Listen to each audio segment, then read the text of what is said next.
Hello les amis, c'est Mimi, j'espère que vous vous portez bien. Alors aujourd'hui je suis en compagnie de Hanan Aflah. Salam alaikum, bonjour tout le monde. Wa alaikum salam. Comment vas-tu Hanan? Ça va très bien et toi? Bien, alhamdoulilah. Merci de me faire l'honneur de te recevoir chez moi. Merci à toi, merci de m'avoir invitée. Ben, avec plaisir. Et donc je voulais partager auprès de mes abonnés, de ma communauté, un petit peu ton savoir-faire. Car, masha'Allah, tu es doué d'intelligence et d'une expérience vraiment que tout le monde a besoin aujourd'hui de s'enrichir. Merci beaucoup. Avec Merci. plaisir. Est-ce que tu pourrais donc présenter et dire à nos abonnés ce que tu fais? D'accord, donc moi c'est Hanan, donc je suis diététicienne nutritionniste sur Bruxelles depuis maintenant 12 ans. Donc je pratique essentiellement en consultation, donc en cabinet. Je propose aussi des ateliers de groupe, donc des conférences, des séminaires, des ateliers en ligne aussi depuis le Covid. Et puis j'essaie d'être assez active sur les réseaux sociaux et de vous proposer un maximum de contenu. J'ai également écrit un livre qui s'intitule Mon guide pour un ramadan sain. On en parlera peut-être 2 petites minutes par la suite. Oui, bien sûr, avec donc plaisir. voilà pour expliquer un petit peu mon activité. Donc j'ai mon travail a plusieurs facettes, donc c'est-à-dire que je suis formée en ce qu'on appelle le profilage alimentaire, les audits nutritionnels, je suis formée en phyto-aromathérapie intégrative, en diététique psycho-comportementale. Et aussi, actuellement, je me forme en cancérologie et nutrition, donc pour me spécifier aussi dans ces pathologies-là. Car il peut y avoir un lien entre le cancer et l'alimentation. Bien sûr, et puis on peut toujours améliorer la qualité de vie du patient, réduire les effets secondaires liés à la chimio, à la radiothérapie, etc. Donc il y a pas mal de choses à faire en termes d'alimentation. Puis maintenant, on se rend compte aussi que l'alimentation joue un rôle extrêmement important en termes de prévention. Oui. Donc, comme on dit toujours, mieux vaut prévenir que guérir. Que guérir, exactement, effectivement. Alors, tu nous as parlé de profilage alimentaire. Ça consiste à quoi? Ça fait un peu les experts. Oui, c'est ça, c'est exactement ça. Je suis profileuse. Donc en fait, c'est une spécificité que j'ai acquis depuis 6 ans. Donc c'est la méthode d'une dame qui se prénomme Tati Lowers, donc qui est belge également, donc qui est une coach en nutrition. Et en fait, elle a fait un travail, une espèce de travail bibliographique, c'est qu'elle a épluché toutes les connaissances en termes de nutrition à travers le monde, que ce soit d'un point de vue scientifique et historique. Donc il y a aussi on y mêle aussi les approches dites ancestrales, comme la médecine ayurvédique, donc la médecine indienne.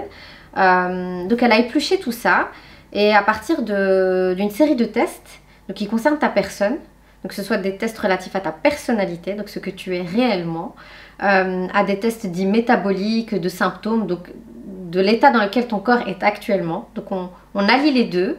Et puis ensuite, on fait coïncider toutes les informations pour définir quel est ton profil alimentaire. Donc quels sont les aliments qui te conviennent à toi, à ta personne, quelles sont les matières grasses qui te conviennent, quels sont les modes alimentaires qui te conviennent. Voilà. Et ça a un rapport aussi avec les sautes d'humeur, le caractère? Est-ce que il y a vraiment un rentre on travaille on prend en compte forcément la personnalité, et puis du coup on arrive à comprendre, parfois je dis pas que ça résume tout, hein, mais on arrive à comprendre certaines défaillances, certaines compulsions alimentaires, certains troubles de l'humeur, irritabilité, à quoi est-ce qu'ils peuvent être liés à travers l'alimentation aussi. Et ça peut aider, je pense, beaucoup de personnes, parce qu'il y a plein de gens qui se lancent dans des régimes à la mode ou tendance. Exactement. Et puis, au bout du compte, ils se disent « Ah, mais je n'y arrive pas ». Donc, ils ont essayé 2-3 jours, ça tient, et puis bam, c'est la dégringolade, ça ne va pas. Exactement. Et on a ça beaucoup actuellement avec les réseaux sociaux. Donc, c'est-à-dire qu'on va partir d'une expérience personnelle qui va donner des beaux résultats. Et puis, tu vas avoir des personnes qui vont se lancer dans la même méthode et qui après 2 semaines, se rendent compte qu'elles sont fatiguées, qu'elles perdent de l'énergie, qu'elles dorment très mal, qu'elles ont des soucis digestifs et qu'elles n'arrivent pas à atteindre les objectifs recherchés. Oui, et c'est très frustrant pour elles, dans le sens où elles se disent pourquoi chez elle ou chez lui ça fonctionne et pas chez moi. Mais en fait, c'est tout à fait normal. On est tous différents. Donc, il y a des modes qui nous conviennent mieux que d'autres. Comme toi, par exemple, tu es dans le cétogène. Oui, le cétogène, oui, effectivement. Et qui te va bien. Pour moi, ça a été la délivrance. Je sais que beaucoup ne sont pas dans le cétogène, sont plus contre, mais moi ça a été ce qui m'a délivrée. Et du coup, donc j'ai partagé mon expérience sur les réseaux sociaux, et beaucoup de gens ont voulu faire comme moi, mais je leur dis, renseignez-vous, faites vos propres recherches, c'est pas parce que ça marche pour moi que ça va marcher pour vous, quand bien même je vous le souhaite, mais c'est pas une cure facile au fait. C'est quand même difficile, surtout sur du long terme. C'est pas facile du tout, mais tu l'as expérimenté et du coup, tu t'es rendu compte que ça te convenait bien, que tu gagnais sur différents points. Mais maintenant, il y a quelqu'un d'autre qui pourrait le tester et ça pourrait être pas du tout satisfaisant. On vient chez moi en privé, aide-moi, j'ai essayé, ça ne va pas. C'est tout, il faut pas aller chercher plus loin en fait. J'estime que le meilleur baromètre, ça va être notre corps. Donc après 15 jours de changement alimentaire, notre corps, il est tout à fait apte à nous envoyer des signaux pour nous dire c'est bon, continue, t'es sur la bonne voie. Ou au contraire, nous dire non, stop, arrête là, c'est la cata. Oui, c'est vrai. C'est vrai que notre corps nous parle Exactement. beaucoup. Il faut écouter les signaux de notre corps. Et tu pourrais nous donner peut-être 1 ou 2 signes d'un signal du corps. Quand on teste un nouveau mode alimentaire. Oui, c'est ça. Quand on se lance dans un régime. Quand on essaye de mettre en place différents changements alimentaires, il faudrait ressentir un regain d'énergie, une meilleure qualité de sommeil, une diminution des troubles digestifs. Donc je suis pas en train de dire qu'au bout de 2 semaines, on passe d'un état d'épuisement à un état où on pète la forme. C'est pas du tout ça, mais qu'au moins il y ait des petits signes avant-coureurs d'un mieux. Si après 15 jours de mise en place d'un nouveau mode alimentaire, il n'y a pas de résultat, pour moi, il n'y a pas lieu de continuer sur cette voie-là. Et après, voilà, il y a plein de professionnels, donc n'hésitez pas à toquer aux portes et à chercher ce qui vous convient à vous, quoi. C'est ça. Donc, par exemple, à se lancer dans un profilage alimentaire. Ouais. Et ça, tu le fais beaucoup en consultation? Oui, je le fais énormément en consultation, donc que ce soit en présentiel à Bruxelles ou à distance. Oui, parce que tu as aussi des Français, des gens d'autres pays qui consultent. Oui, et c'est ça l'avantage du lancement en ligne. Donc j'ai profilé des gens qui sont au Qatar, à Dubaï, au Maroc, en Macédoine. C'est la beauté d'Internet quand même. C'est la beauté d'Internet, ça facilite à ce niveau-là, alhamdoulilah, et ça permet de faire découvrir cette méthode qui n'était pas... Qui n'est pas très connue. Non, qui n'est pas très connue. Donc on a des praticiennes en Belgique, en France, on en a quelques-unes en Suisse. Mais ça fait son bout de chemin. Moi, je pense qu'avec les réseaux, ça va un petit peu se répandre. Mais bon, il y a une formation derrière. C'est pas donné à tout le monde de se lancer là-dedans. C'est pas un questionnaire, voilà. Non, pas du tout. Et puis c'est toujours très intuitif, en fait. Dans le sens où, quand tu as une personne en face de toi, tu vas faire son profilage. Et puis, tu vas te rendre compte en analysant un petit peu la personne, en te disant, ouais, ok, moi, je la vois bien là-dedans. On va tester ça. Ou par contre, non, cette approche-là, je pense pas que ça va le faire. Comme je dis à mes patients, on est en train de faire un Rubik's Cube. Ah oui. Tu vois, on est en train de... C'est un casse-tête. Oui, c'est un casse-tête. Surtout quand il faut faire toutes les facettes. Voilà, il faut qu'on trouve les combinaisons gagnantes. Ouais. Donc c'est comme je dis, c'est assez intuitif. C'est pas A plus B est égal à C. C'est pas du tout ça. C'est pas aussi simple. C'est pas un algorithme décisionnel où tac, on fait ça directement, automatiquement. Non. Il y a plein de paramètres à prendre en compte. Et alors aussi, la petite spécificité que moi j'y ajoute, c'est ce qu'on appelle l'analyse des tempéraments. Donc les tempéraments, qu'est-ce que c'est? C'est issu de ce qu'on appelle la médecine hippocratique. Donc la médecine hippocratique, c'est l'ancêtre de la médecine occidentale. Oui, les médecins font le serment d'Hippocrate. Tout à fait. Oui. Donc Hippocrate est considéré comme le père de la médecine. Et Hippocrate, il a élaboré ce qu'on appelle des tempéraments. Donc c'est différents profils psychomorphologiques. Donc voilà, en fonction de tes traits du visage, de ta carrure et en même temps de tes traits de caractère, tu réponds à un certain tempérament. Il y a 4 tempéraments de base. Et du coup, en fonction, pareil, au niveau de ton alimentation, au niveau des plantes, au niveau de ton hygiène de vie, il y a des choses qui te conviennent mieux que d'autres.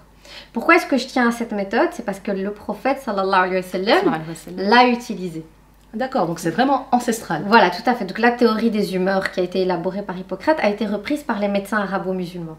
Donc c'est la base de la médecine prophétique en fait, cette médecine hippocratique. Et donc elle a énormément de sens pour moi et donc je l'intègre en plus au profilage, ça m'ajoute des éléments supplémentaires.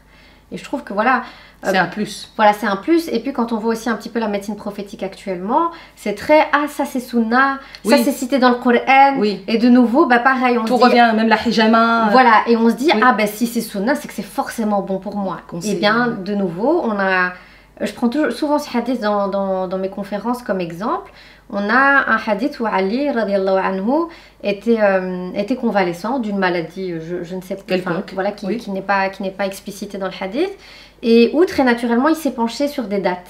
Les dates étant un aliment très dense sur le plan nutritionnel, très chargé en vitamines, en minéraux. Exactement. Et le prophète sallallahu alayhi wa sallam l'a arrêté. Il lui a dit, ceci ne convient pas à ton état. Prends plutôt ceci. Et il lui a tendu de l'orge et des blettes. Donc quelque chose de totalement différent. Oui. Donc c'est-à-dire qu'on tient compte du profil de la personne, de sa pathologie, de ses habitudes. Il y a plein de choses à plein de facteurs. Ah, ok. Et c'est là que ton rôle Enfin, prend son sens. Voilà, voilà, tout à prend fait. tout son sens. Tout à fait. Et ben, c'était très très enrichissant. Merci Hanan. Je t'en prie. Est-ce que tu voudrais ajouter autre chose ou t'adresser aux personnes? Parce qu'il y a vraiment beaucoup de personnes en surpoids qui me suivent, qui cherchent de l'aide, qui ne savent pas où frapper. Alors, sincèrement, la première chose que je leur dirais, c'est toquer aux portes. Toquer aux portes de qui que ce soit. Je dis pas forcément venez chez moi, absolument pas. Bien sûr. Mais toquer aux portes des professionnels, des nutritionnistes. Et essayez peut-être d'aller vers des nutritionnistes qui ont une approche, je dirais, plus globale, plus holistique et qui vont prendre votre personne dans sa globalité et pas juste vous résumer à un plan alimentaire type qu'on distribue voilà. Oui, au calcul de l'IMC, de l'obésité morbide. Ou de calories par exemple. Et des calories aussi. Où c'est très limité en termes de résultats. Donc toquer aux portes pour vous comprendre votre corps et votre fonctionnement. Si jamais votre surpoids il est lié aussi, ça c'est une problématique que je rencontre beaucoup, à une problématique émotionnelle. Oui, comme je dis souvent, on ne peut pas guérir un symptôme sans guérir le fond du problème. Le surpoids à ce moment-là, c'est un symptôme. Et en s'attardant sur le symptôme, on fait que retarder la guérison et le processus. Donc là, pareil, n'hésitez pas à toquer aux portes des thérapeutes, des psychologues, des psychothérapeutes qui vont vous accompagner et aider à guérir le fond du problème. Et puis, le symptôme, il va se soigner par lui-même très naturellement, en fait. Okay. Donc il y a cette dimension-là aussi qui est très importante. Alors, je dirais aussi un point assez important, c'est toujours très intéressant d'écouter les expériences des autres qui sont partagées sur YouTube, sur Instagram, etc. Néanmoins, ne vous projetez pas, ne faites pas des transferts sur votre situation à vous qui peut être différente. Qui est propre à vous-même. Voilà, qui est propre à vous-même. Donc, libre à vous, bien évidemment, d'expérimenter des choses, bien sûr, mais faites-le alors sur du court terme. Et ce court terme vous permettra de savoir si vous cheminez dans le bon sens ou pas. Ça, pour moi, c'est essentiel. Et tu peux nous rassurer, tout le monde peut s'en sortir. Tout le monde peut s'en sortir, évidemment. Le tout, c'est de chercher ce qui pose souci. Est-ce que ce sont les émotions? Est-ce que c'est la thyroïde? Est-ce que c'est un souci au niveau digestif? Est-ce que c'est un souci d'ordre hormonal? Donc, les pistes, elles sont hyper nombreuses. De nouveau, j'en reviens à ça. Arrêtons de vouloir traiter un symptôme si on ne traite pas la cause. Effectivement. Barakallahu fik. Merci Hanan pour ces conseils précieux. Et alors, tu as aussi mis en place un livre. Oui, tout à fait. Tu as pris le temps, masha'Allah, de pouvoir donc rédiger tout ça. Donc, je vais le montrer à la caméra, qui s'intitule Mon guide pour un ramadan sain. Donc, je pense que je l'avais écrit il y a 3 ans. Donc, il est réédité chaque année, forcément à l'approche de Ramadan. Alors, c'est vrai qu'il s'appelle Mon guide pour un ramadan sain, mais le sous-titre, et il me tient vraiment à cœur, c'est La nutrition pour outils de conscience et de réforme. Très bien. Alors pourquoi parce que l'alimentation, même d'un point de vue spirituel, joue un rôle qui est important. Dans le sens où on a plein de versets qui parlent d'alimentation et on se rend compte que l'impact, c'est pas juste pour nourrir un corps physique, c'est aussi pour nourrir un corps psychique et spirituel. Nourrir l'âme quelque part. Voilà, nourrir l'âme quelque part. Et en fait, aussi, et c'est Ibn al-Qayyim qui nous en parle, il dit qu'au plus on va être rattaché aux nourritures terrestres, au plus on va avoir du mal à se rattacher aux nourritures spirituelles. Okay. Donc c'est-à-dire qu'il faut qu'on se défasse de notre amour du bas monde, et notre amour du bas monde, il passe aussi par l'amour, je dirais, exagéré de la nourriture, quand il n'y a pas de juste milieu, voilà, l'abus. Il faut qu'on apprenne à se détacher de ces choses-là pour s'élever spirituellement. Donc ce livre, en fait, il voit l'alimentation à travers la relation à soi, aux autres, à la terre. Donc il y a aussi la dimension écologique qui est très importante pour la vie du musulman, et à la relation à Dieu forcément. Donc voilà, c'est un tout. Voilà, pour moi c'était très important de voir l'alimentation sous cette forme-là, voilà, sous cette forme-là. Du coup, voilà, il y a toute une introduction, il y a plein de références religieuses forcément. Et puis, il y a un petit guide de préparation au mois de Ramadan, il y a des petites recettes, il y a des menus également. Donc voilà, c'est un outil... Mais rassure-nous, on peut bien sûr utiliser ces recettes tout au long de l'année. Oui. Donc les recettes, c'est vraiment un petit bonus que j'ai voulu rajouter. Donc bien évidemment, elles peuvent être utilisées toute l'année. Les menus également, d'autant plus si vous avez l'habitude de jeûner régulièrement, les menus sont parfaitement adaptés à ce moment-là. Voilà, il y a plein... c'est un livre qui est assez riche. C'est mon petit bébé. Ça résume en fait toute ta personnalité, tout ton engagement. Je dirais que ça résume pas mal mon approche, même s'il y a encore beaucoup de choses à dire, Inch'Allah, dans le futur. C'est la magie de la science, ça ne s'arrête jamais. C'est ça, on n'arrête pas d'avancer, Inch'Allah. Ouais. Mais voilà, donc pour les personnes qui souhaiteraient se le procurer, il est encore disponible dans certaines librairies sur Bruxelles, je pense. Sinon, sur mon site internet, il peut être commandé sans problème. Ah ben, on mettra le lien, Inch'Allah, en barre d'infos. Avec grand plaisir. Et celui-ci, je tenais aussi à te l'offrir.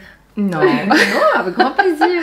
Barakallahu fik. Écoute, merci beaucoup. Plaisir. Merci, ça me fait très plaisir. Voilà, mon ramadan sain.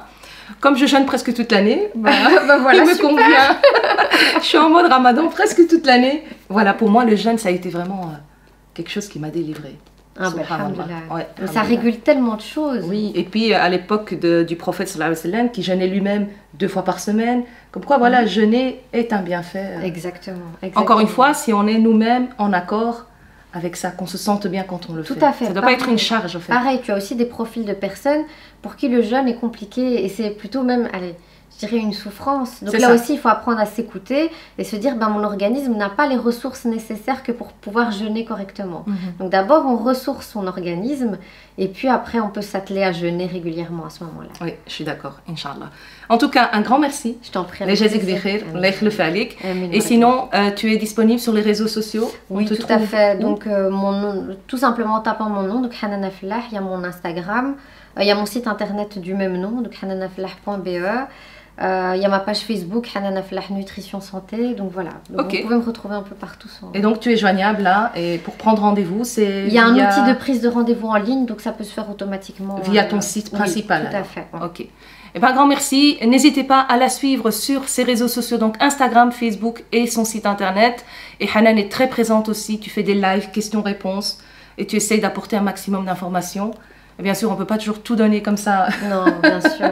Il faut parfois donner plus de détails en privé. Donc, n'hésitez pas à faire appel à Hanan avec, bien sûr, son talent sur la diététique. C'est ça? Oui, tu peux dire ça. C'est ça. Ok. Barakallahu fik. Un petit mot pour la fin? Un petit mot, prenez soin de vous, prenez soin de vos corps. Au plus vous prendrez soin de vous, au mieux vous serez apte aussi à prendre soin des autres.